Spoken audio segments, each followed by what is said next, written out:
Dans cette vidéo, je vais vous partager comment après avoir investi plusieurs dizaines de milliers d'euros en début d'année 2022, j'ai pu réaliser un gain de plus de 180 000 $ seulement grâce à 2 projets NFT.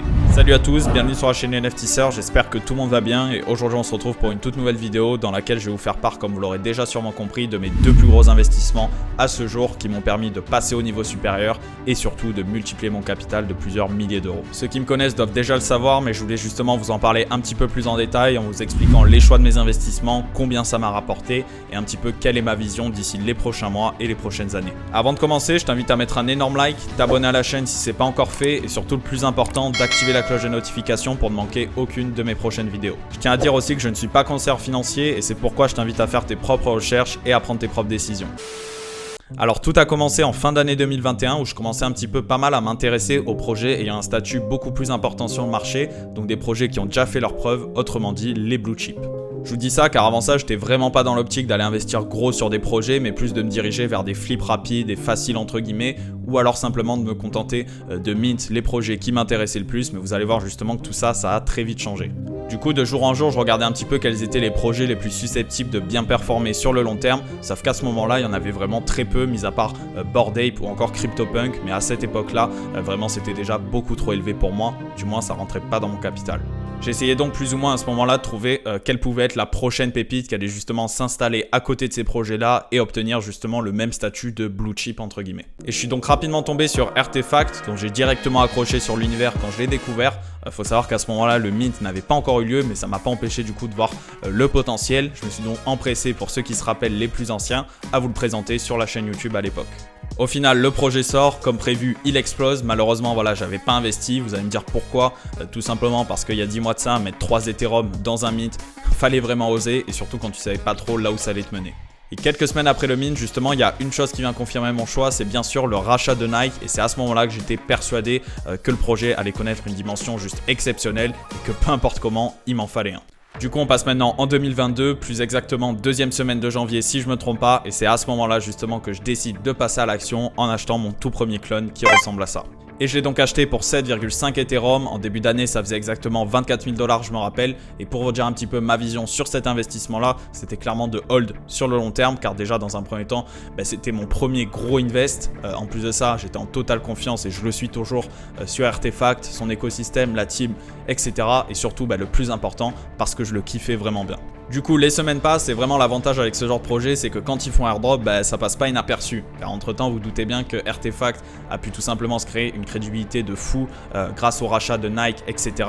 Et donc la demande, et ça d'autant plus pendant un bull run, était juste énorme. Donc comme je disais, 2-3 semaines après avoir fait mon achat, je reçois mon tout premier airdrop qui était la box Monolith 1. Et là, j'ai directement compris l'intérêt d'investir dans des blue chips car elle a été valorisée sur le marché secondaire dès le premier jour de sa sortie à environ 5-6 Ethereum, ce qui faisait entre 15 et 20 000 $ justement à ce moment-là. Du coup, autant vous dire qu'en ayant investi plus de 25 000 $ dans un clone, se faire rembourser plus des 3/4 de son investissement en moins d'1 mois seulement grâce à un seul airdrop, c'est juste exceptionnel et quelque chose de jamais vu auparavant. Surtout qu'à côté de tout ça, mon CloneX lui prenait de la valeur et il a atteint un ATH d'environ 60-70 000 $ à ce moment-là, mais du coup, j'ai pas pris la décision de le revendre. Alors oui, je vous avoue, il y avait un petit peu de gourmandise, mais surtout parce que j'ai aucun doute que lors du prochain bull run ou tout simplement même sur le très long terme, il en vaudra plus qu'aujourd'hui. Voilà du coup pour ce qui est de mon tout premier gros invest dans les NFT que je ne regrette absolument pas à ce jour, car que ça soit du coup en termes de récompenses, donc par exemple les airdrops ou bien encore d'avantages que tu peux bénéficier juste en possédant le NFT, c'est juste énorme et ce qui est sûr c'est que c'est pas prêt de s'arrêter. Un deuxième écosystème et le plus gros aujourd'hui sur lequel j'ai investi, c'est Yuga Labs. Alors malheureusement, j'ai pas investi dans un Bored Ape mais dans un Mutant Ape, ce qui est déjà très bien car de la même façon que vous allez le voir que pour CloneX, les avantages sont juste dingues. Alors je vais vous montrer tout ça. Du coup, après avoir investi dans RTFact, mon objectif premier c'était de me positionner cette fois sur les numéros 1, donc Yuga Labs, car pour moi, s'il y a bien un écosystème dans lequel il faut être, c'est celui-ci. Et je dis pas ça pour rien, ils le prouvent par eux-mêmes, car après plus d'1 an que le projet soit sorti, ils ont réussi avant tout à créer la communauté la plus soudée et la plus engagée du marché des NFT. Mais pas que, car depuis ces derniers mois, on a vu qu'à partir de ça, ils ont vraiment pu s'installer comme une vraie marque dans le Web3, et leur vraie force aujourd'hui, c'est que tout le monde reconnaît les Bored Ape et tout le monde sait ce que c'est, même quelqu'un qui ne s'est jamais intéressé à ce monde-là. Et ça, je peux vous le dire, mais c'est clairement le goal ultime de n'importe quel projet. Mais si eux, justement, en sont arrivés là, c'est pas pour rien. Ils ont dû faire leurs preuves, ils ont dû délivrer et tenir toutes leurs promesses. Ce qui a bien sûr été le cas et on l'a vu par exemple avec les airdrops qu'ils ont pu faire, notamment un en particulier qu'on retient, c'est bien sûr celui du Apecoin, les holders de Bored Ape qui se sont vus recevoir du jour au lendemain plus de 100 000 $ de tokens, ou encore également les holders de Mutant Ape qui eux ont reçu la somme de seulement entre guillemets plus de 20 000 $, c'est juste dingue. Et encore voilà, je rentre pas dans les détails en vous citant non plus tous les avantages que ça vous offre, que ça soit le réseau, le merch, les events IRL, etc. Mais bref, tout ça pour vous dire qu'au vu du statut et de la valeur que vous recevez en retour juste en possédant un de ces assets, il avait pour moi pas question de passer à côté. En sachant en plus de ça, comme j'ai dit plus tôt, que ça reste avant tout un investissement, donc vous pouvez tout simplement profiter de ces bénéfices-là, pendant qu'en plus de ça, votre item travaille et potentiellement que sa valeur augmente. Après ça, c'était donc en mars et plus exactement au début des rumeurs concernant le métaverse, le token, etc. Et dès qu'en fait, il y a eu ces infos-là qui ont été annoncées officiellement, ça a fait automatiquement augmenter la spéculation et donc les floor price des projets. Du coup, je me suis un petit peu retrouvé dans une situation où après avoir passé plusieurs mois à réfléchir, à regarder, etc. avant de prendre une décision, si je voulais rentrer dans Mutant Ape à ce moment-là, c'était tout simplement à son ATH et c'est pourquoi du coup, j'ai décidé de mettre de côté, de patienter, de ne pas me précipiter et plutôt suivre l'évolution de près. Et c'était justement en suivant un petit peu l'évolution du floor que j'ai remarqué quelques jours après le airdrop une grosse baisse du floor price qui était tout simplement due aux holders de Bored Ape ou encore Mutant Ape qui revendaient leur NFT une fois avoir claim leur token Apecoin, ce qui est logique, mais du coup tout ça, ça a créé en fait un point d'entrée super intéressant et vous me connaissez, j'ai pas perdu de temps pour saisir l'opportunité. Et c'est donc le 18 mars 2022 que je prends la décision d'acheter ce NFT Mutant Ape que vous voyez à l'écran pour la somme de 17,9 Ethereum, soit exactement 50 000 $ au moment même, ce qui était d'ailleurs plutôt une bonne affaire en sachant que le floor price s'est élevé juste avant le airdrop des Apecoin à environ quand même plus de 23-25 Ethereum. Maintenant, comment mon investissement a-t-il évolué? Est-ce que j'ai décidé de le revendre ou pas? Si oui, à combien? Ou alors, quelle est ma stratégie? Eh bien, c'est ce qu'on va voir tout de suite. Déjà, il faut savoir que c'est un vrai accomplissement pour moi d'être dans ces deux écosystèmes aujourd'hui qui sont Yuga Labs et Artefact, car comme je dis pour moi, ce sont les deux seuls actuellement sur lesquels moi, personnellement, je n'ai absolument aucun doute et je sais surtout qui resteront dans le temps.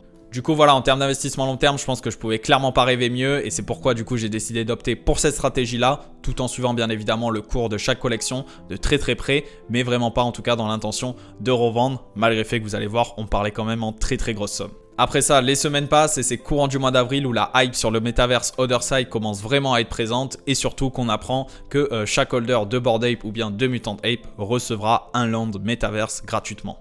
Du coup, tout le monde s'est précipité pour aller acheter les NFT au prix du floor price et c'est à ce moment-là qu'on a vu Bored Ape toucher un ATH à plus de 150 Ethereum et pour Mutant Ape plus de 40 Ethereum en prenant en compte en plus de ça que l'Ethereum était à ce moment-là à un prix environ de 3000 $. Donc en gros, si vous voulez, j'ai plus que doublé mon investissement en moins de 30 jours, ce qui me faisait un gain de plus de 120 000 $ si je décidais de revendre à ce moment-là, alors que je le rappelle, j'étais rentré pour 17 Ethereum seulement 3 semaines avant. Bref, c'était juste énorme et à ce moment-là, j'ai préféré prendre la décision de hold car je restais confiant, je le suis toujours. Alors certains vont peut-être me dire, t'aurais dû prendre ton profit, etc. C'est pas faux, mais malheureusement, voilà, je pouvais pas anticiper la suite entre le drame du Luna, le bear market qu'on traverse actuellement ou encore la situation actuelle du marché. Cependant, entre-temps, voilà, j'ai quand même pu profiter de recevoir gratuitement un land du Metaverse Otherside qui est aujourd'hui valorisé autour des 3,5 Ethereum, il me semble. Donc voilà, c'est toujours ça de prix. Et encore une fois, ça prouve la puissance et justement la valeur que vous recevez en retour de par les airdrops, etc. lorsque vous investissez dans un projet blue chip. À part ça, ce qui est sûr, c'est que mon avis et ma confiance sur le futur Yuga Labs ne changent pas et ne changera jamais, je pense. Ils sont vraiment là pour s'installer dans le Web3 et ça dans tous les domaines, que ça soit dans un premier temps comme une marque ou bien alors dans le côté gaming avec Otherside. Du coup, pour un petit peu récapituler, de janvier à avril-mai, en ayant investi dans 2 blue chips pour une somme totale d'environ 75 000 $, j'ai pu recevoir seulement airdrop plus d'une quinzaine d'Ethereum. Maintenant, si on se penche sur le potentiel gain grâce à ces 2 NFT uniquement, en moins de 5 mois, on parle de plus de 180 000 $, en sachant du coup que l'ATH du projet Clonex était environ 60-70 000 $, et pour celui du coup des Mutant Ape à environ 110-120 000 $. Alors je vous laisse faire les calculs, mais ça fait beaucoup. Voilà les gars, je pense avoir tout dit. La morale de fin, c'est de comprendre que ça ne sert absolument à rien d'espérer quoi que ce soit sur le long terme de projets tout simplement qui n'ont jamais fait leurs preuves. Et moi, si je peux vous donner un conseil, c'est tout simplement profiter des projets les plus tendances ou tout simplement les projets où il y a le plus de spéculation pour justement faire du flip, multiplier son capital sur le court terme. Et une fois que vous arrivez justement à vous créer un certain capital plutôt important, allez vous pencher vers les blue chips et vous verrez que c'est là où vous serez le mieux récompensé. Alors encore une fois, voilà, je vous fais seulement mon retour d'expérience après avoir investi de grosses sommes sur les plus gros projets étant sur le marché. Certes, si on regarde aujourd'hui en termes de chiffres, ça peut faire un petit peu peur. C'est la période actuelle, c'est normal. Et j'ai envie de vous dire que si vous êtes patient, vous persévérez d'intérêt et que vous êtes confiant surtout sur vos investissements, croyez-moi que ça paiera. À part ça, je te remercie d'avoir suivi la vidéo jusqu'au bout. J'espère vraiment qu'elle t'a plu. Si c'est le cas, n'hésite pas à mettre un énorme like, t'abonner à la chaîne si ce n'est pas encore fait. Et je te dis à très vite pour une prochaine vidéo. C'était Falco de NFTisseur.